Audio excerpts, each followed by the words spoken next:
Hello everyone, this is Naresh IAS Academy digital platform for the IAS mains exam. Now I am going to discuss next topic on General Studies question paper 2 for the IAS mains exam. This is the topic different constitutional offices, their power and functions and arising issues. So this is one of the important topic and I will try to explain the various aspects so that we can cover the topic in the different dimension. Previous year question paper proved its significance. So many questions have been asked by UPSC. So definitely we have to emphasize over the topic different constitutional offices.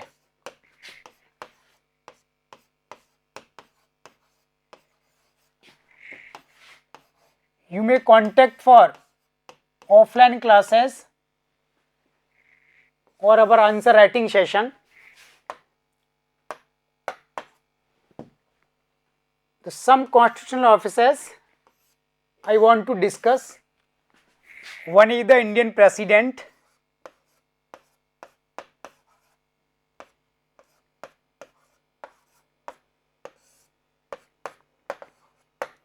Second is the Speaker of Lok Sabha and Speaker of State Legislative Assembly. Third is the CAG, Comptroller and Auditor General of India under Article 148 and Attorney General of India. In short, I am writing here the AGI, Attorney General of India under the Article 76. So these are some important constitutional officers and they have the top authorities and are responsible for the different constitutional duties and they have sufficient powers and authorities regarding their offices.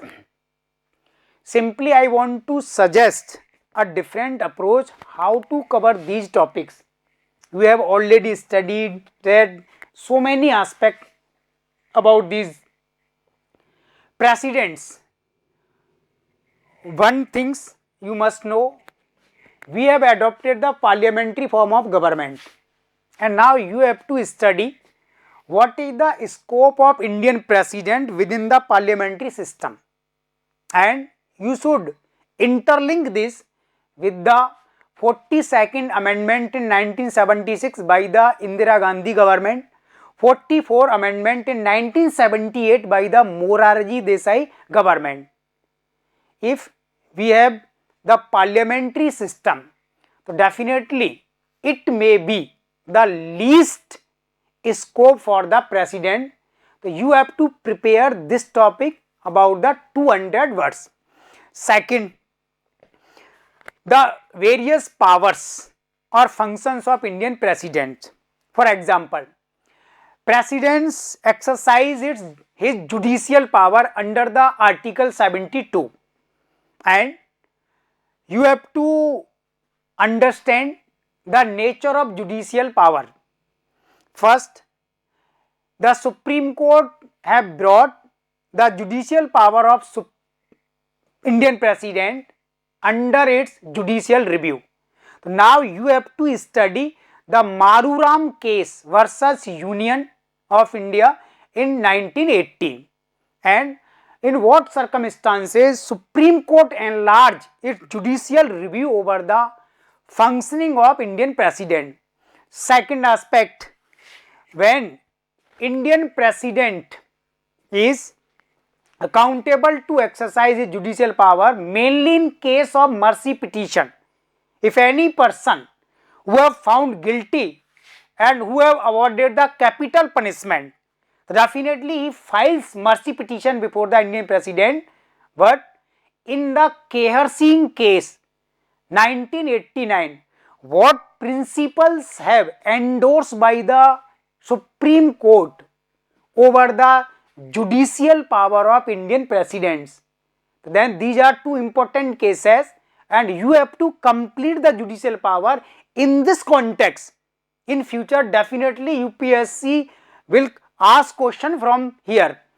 Second, the emergency powers of Indian presidents. Mainly Indian president exercise three kinds of emergency power. Article 352, under Article 352, this is called the national emergencies, and you must know what are the different bases of the proclamation of national emergency by the Indian president and what kind of changes have been made by the government and what bases have shifted by the armed rebel of Indian armies, and is it possible to proclaim all kinds of emergencies at a time? If president proclaim these emergencies at a time, so what kind of political, socio-economic implication may occur in Indian circumstances? So you have to prepare in this way.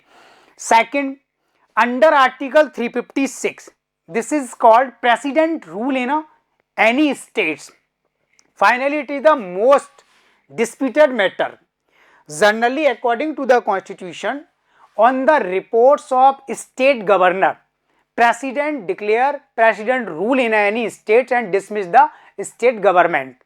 But recently, so many commissions or committees have suggested to recognize the role of state governor, because state governor being a constitutional head in states. So many questions have been raised by the different political parties. Simply, state governor is appointed, transferred or dismissed by the Indian president on the advice of union government. So how can we say he is entitled to play a transparent or independent role? Definitely he is a toys in the hands of center governments, and in most of cases when the president imposed president rule in a state, it was questioned before the Supreme Court, and Supreme Court have been made so many guidelines in this regard, and now you have to study these guidelines. UPSC definitely will target through the question form. And next is under Article 360, this is the financial emergency. What are the grounds or bases have been mentioned in Indian constitution for the proclamation of financial emergency? You know, simply constitution defines whenever Indian financial credit is under crisis. So definitely it may be a ground basis, a sound basis for this.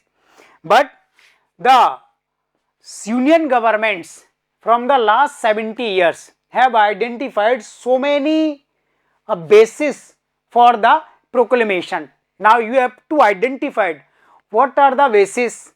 Is the external debt of India is increasing, and when the ratio of external debt exceed 70% of its GDP, then it may be a sound basis. Or the revenue deficit, fiscal deficit of union government or the joint with the states, it may be another aspect. If in future the financial emergency is proclaimed by the Indian president, what kind of implications may be occur in Indian circumstances?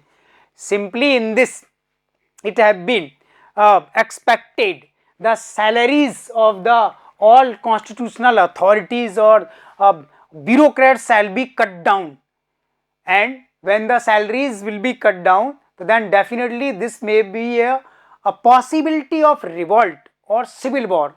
So the matter of civil war is hidden with the financial emergency. So many implications of financial emergency you have studied. The next power of the Indian president, you must try to understand the ordinance power under Article 123. Presidents have issued the different ordinance. According to constitution, the ordinance is a transitional phase to recover the parliamentary form of governance, but in the last 70 years it have studied. Most of cases ordinance were issued by the president on the advice of union government on political basis. So then why the ordinance are generally are seen as to undermine the role of Indian parliament and to undermine and to avoid to discuss with the opposition parties, and it is not good for India. Okay, so these are the different aspects you must read about the Indian president. Second is the speaker. Speaker of Lok Sabha, speaker of state assembly. You know, after elected the speaker, he is still member of any political party and he never resign from the political party. So definitely it raise a question on the transparency or independence of the speaker. How can the speaker be independent or transparent with their duties? Because he is a member of any political party. Or generally speaker is elected by the any political parties. So he is the member of any ruling parties. Recently the office of speaker have become so disputed because under the anti-defection laws in case of Lok Sabha, if any member of parliament, member of Lok Sabha have committed in the anti-defection case, the speaker is accountable to take decision, he can dismiss him. So whatever decision have been taken by the speakers, these decisions most of were brought before the Supreme Court, and Supreme Court have questioned on the process or decisions of these speakers. So being a constitutional office, so how the role of speaker have become under the different criticism, and Supreme Court have also have not respected the decisions of the speakers. So the what may be the our suggestion in this regard? Definitely it may be a path or way as we appoint General Secretary to Lok Sabha, General Secretary to Rajya Sabha, the upper house. So once a speaker or forever speaker, if a person is appointed a speaker for the till the retirement age of 60 or 65, definitely there shall be least possibility and sometimes no possibility to influence by any political party. So you have to study in this way. CAG, Comptroller and Auditor General of India, there are two more aspects about this. One is how the CAG is appointed, his appointment and termination process. He is appointed by the union governments advised by the Indian presidents. So when union government advise to Indian president to appoint the such authorities as a CAG, so definitely here a question is rises that the person how can take action against the ruling party or the government which suggested his name as a CAG to the president. So the appointment process of the CAG must be like a chairman of the National Human Rights Commission. He is appointed by a committee consisting of Prime Minister, leader of opposition and the different persons. And second, when the union government suggests a person to be a CAG before the Indian president, so definitely after appointing a person as a CAG, he is accountable to investigate the public expenditure made by the union government. So definitely here a question is rising, a person who is appointed by president on the advice of union government, how can he investigate? How can he investigate the different kinds of public expenditures made by the union government? And simply it is called the overstepping. A government is advising president to appoint this person, and government is now asking the person to investigate, and whatever financial implication we have made according to the budget. So the role of CAG have become the least effective in India. So definitely here there are some questions. Next is the Attorney General of India, the Mahanyavadi in states. This is the Advocate General. Again the constitutional office. Attorney General of India is appointed by Indian President on the advice of Union Government, and he is dismissed by Indian President on the advice of Union Government. So definitely the independence and the security with the office of AGI is least, and here there is the least scope to play an independent role. And in the so many cases it have been seen, when the Attorney General of India, a person is working in this form, he can maintain, he can continue his private practice too. So here there is a contradiction.